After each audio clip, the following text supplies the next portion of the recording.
भगवान राम के लिए ऐसी दीवानगी, पूरे शरीर पर गुदवा लिया राम नाम। कौन है भगवान राम के ये अनोखे भक्त?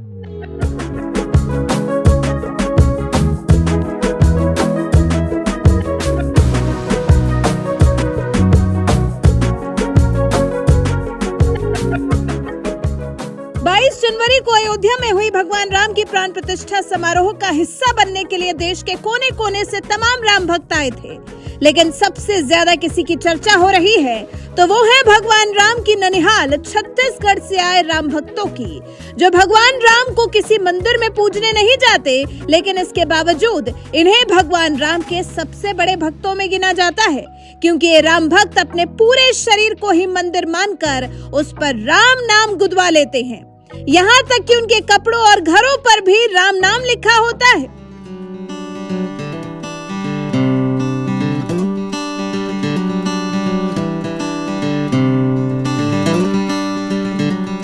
राम भक्तों के लिए 22 जनवरी का दिन बेहद खास रहा, क्योंकि इसी दिन रामलला सैकड़ों साल के इंतजार के बाद भव्य राम मंदिर में विराजमान हुए। इस पल का गवाह बनने के लिए देश दुनिया से हजारों राम भक्त अयोध्या में जुटे हुए थे, तो वहीं भगवान राम के ननिहाल छत्तीसगढ़ से भी कुछ मेहमान आए थे, जो अपने पूरे शरीर पर राम नाम गुदवाए हुए थे। इन राम भक्तों से प्रतापगढ़ के विधायक राजा भैया ने भी मुलाकात की थी, जिसकी तस्वीर उन्होंने सोशल मीडिया प्लेटफॉर्म एक्स पर पोस्ट की थी। राजा भैया के इसी ट्वीट के बाद छत्तीसगढ़ से आए इन खास राम भक्तों की चर्चा जोर शोर से हो रही है। कौन है ये भगवान राम के अनोखे भक्त? पूरे शरीर पर राम नाम गुदवाने वाले ये राम भक्त राम नामी समुदाय से आते हैं, जो मूल रूप से भगवान राम के ननिहाल छत्तीसगढ़ में रहते हैं। भगवान राम के अन्य भक्तों की तरह राम नामी समुदाय भी भगवान राम को ही पूजता है, लेकिन उनके प्रति श्रद्धा दिखाने का इनका अलग ही तरीका होता है। इस समुदाय से आने वाले राम भक्त अपने पूरे शरीर पर राम नाम गुदवा लेते हैं, राम नाम लिखा कपड़ा पहनते हैं और अपने घरों पर भी राम नाम लिखवाते हैं। राम नामी समुदाय भगवान राम को किसी मंदिर या मूर्ति के रूप में नहीं पूजता है, क्योंकि इस समुदाय का मानना है कि भगवान राम किसी मंदिर या मूर्ति में नहीं, मनुष्य और पूरी प्रकृति में समाये हुए हैं। ये समाज शरीर को ही सबसे बड़ा मंदिर मानता है, जिसमें भगवान राम का वास होता है। राम नामी समाज में भी 3 तरह के लोग होते हैं, जो अपने शरीर के किसी हिस्से पर राम नाम लिखवाते हैं, वो राम नामी कहलाते हैं। जो अपने माथे पर भगवान राम के 2 नाम गुदवाते हैं, वो शिरोमणि कहलाते हैं। पूरे माथे पर राम नाम लिखवाने वाले राम भक्तों को सर्वांग राम नामी कहा जाता है। राम नामी समुदाय में एक वर्ग और होता है, जो अपने पूरे शरीर पर राम नाम गुदवाता है, उन्हें नखशिखा राम नामी कहा जाता है। रामनामी समुदाय के मुखिया जी भी राम मंदिर की प्राण प्रतिष्ठा में शामिल होने के लिए अयोध्या आए थे, जिनसे प्रतापगढ़ के विधायक राजा भैया ने भी मुलाकात की थी। वो इतने खुश थे कि इस मुलाकात के बाद फोटो पोस्ट करते हुए लिखा, श्री रामलला सरकार के प्राण प्रतिष्ठा समारोह में जाने का परम सौभाग्य मिला। वहीं रामनामी समुदाय के मुखिया जी से भेंट हुई। मूल रूप से छत्तीसगढ़ के रामनामी समुदाय के लोग अपने पूरे शरीर पर राम नाम गुदवाए रहते हैं। ये श्री राम भक्ति की पराकाष्ठा है। मुखिया जी ने बताया कि मंदिर बनने के उत्साह में 50 युवकों ने हाल ही में अपने शरीर को राम नाम से अलंकृत किया है। आपको बता दें, रामनामी संप्रदाय की एक और खास बात है कि ये लोग न तो शराब का सेवन करते हैं और न ही धूम्रपान करते हैं। अपने दिन की शुरुआत घुंघरू बजाकर भगवान राम के भजन गाते हुए करते हैं और सिर पर मोरपंखी मुकुट लगाते हैं। बात रामनामी समाज के इतिहास की करें तो इस समाज का इतिहास ज्यादा पुराना नहीं है। ऐसी मान्यता है कि रामनामी समाज की शुरुआत साल 1890 के करीब छत्तीसगढ़ के चांदली गांव से हुई थी। ऐसा कहा जाता है कि एक बार परशुराम को नीची जाति का कहकर मंदिर में प्रवेश नहीं करने दिया गया था। राम मंदिर में प्रवेश न मिलने के विरोध में ही इस समाज की स्थापना हुई थी। तभी से ये लोग अपने शरीर को ही मंदिर मानते हैं और अपने पूरे शरीर पर भगवान राम का नाम गुदवाते हैं। रामनामी समुदाय की इस राम भक्ति पर आपका क्या कहना है? अपनी राय हमें कमेंट कर जरूर बताएं। साथ ही पीएम मोदी ने प्राण प्रतिष्ठा के दिन क्या कुछ कहा था, आइए आपको सुनाते हैं। आज का ये अवसर उत्सवता का क्षण तो है ही, लेकिन इसके साथ ही यह क्षण भारतीय समाज की परिपक्वता के बोध का भी क्षण है। हमारे लिए ये अवसर सिर्फ विजय का नहीं, विनय का भी है। दुनिया का इतिहास साक्षी है कि कई राष्ट्र अपने ही इतिहास में उलझ जाते हैं।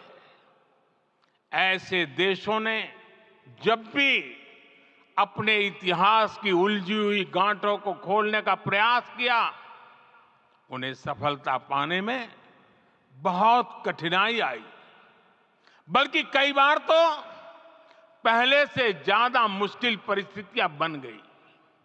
लेकिन हमारे देश ने इतिहास की इस गांठ को जिस गंभीरता और भावुकता के साथ खोला है, वो ये बताती है कि हमारा भविष्य हमारे अतीत से बहुत सुंदर होने जा रहा है।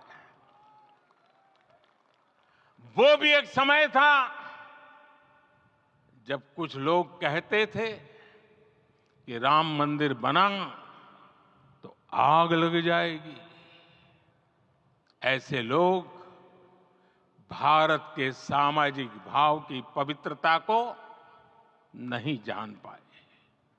रामलला के इस मंदिर का निर्माण भारतीय समाज के शांति, धैर्य, आपसी सद्भाव और समन्वय का भी प्रतीक है। हम देख रहे हैं ये निर्माण किसी आग को नहीं, बल्कि ऊर्जा को जन्म दे रहा है।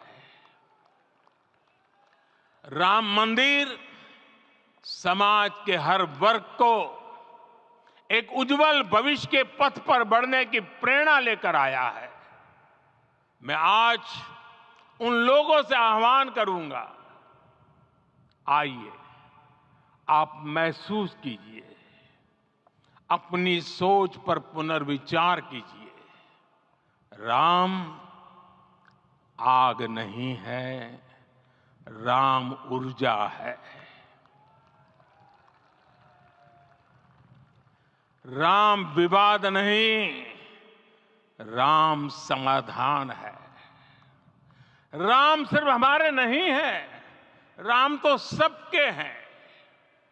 राम वर्तमान नहीं, सिर्फ वर्तमान ही नहीं, राम अनंत काल है। मेरे प्यारे देशवासियों, ये भारत के विकास का अमृत काल है। आज भारत युवा शक्ति की पूंजी से भरा हुआ है, ऊर्जा से भरा हुआ है। ऐसी सकारात्मक परिस्थितियां फिर न जाने कितने समय बाद बनेगी। हमें अब चूकना नहीं है, हमें अब बैठना नहीं है। मैं अपने देश के युवाओं से कहूंगा, आपके सामने हजारों वर्ष की परंपरा की प्रेरणा है। आप भारत की उस पीढ़ी का प्रतिनिधित्व करते हैं जो चांद पर तिरंगा लहरा रही है। वो 15 लाख किलोमीटर की यात्रा करके सूर्य के पास जाकर मिशन आदित्य को सफल बना रही है। जो आसमान में तेजस और सागर में विक्रांत का परचम लहरा रही है। अपनी विरासत पर गर्व करते हुए आपको भारत का नव प्रभात लिखना है। परंपरा की पवित्रता और आधुनिकता की अनंतता दोनों ही पथ पर चलते हुए भारत समृद्धि के लक्ष्य तक पहुंचेगा। मेरे साथियों, आने वाला समय अब सफलता का है। आने वाला समय अब सिद्धि का है। ये भव्य राम मंदिर साक्षी बनेगा भारत के उत्कर्ष का, भारत के उदय का। ये भव्य राम मंदिर साक्षी बनेगा भव्य भारत के अभ्युदय का, विकसित भारत का। ये मंदिर सिखाता है कि अगर लक्ष्य सत्य प्रमाणित हो, अगर लक्ष्य सामूहिकता और संगठित शक्ति से जन्मा हो, तब उस लक्ष्य को प्राप्त करना असंभव नहीं है। ये भारत का समय है और भारत अब आगे बढ़ने वाला है। शताब्दियों की प्रतीक्षा के बाद हम यहां पहुंचे हैं। हम सब ने इस युग का, इस कालखंड का इंतजार किया है। अब हम रुकेंगे नहीं, हम विकास की ऊंचाई पर जाकर ही रहेंगे।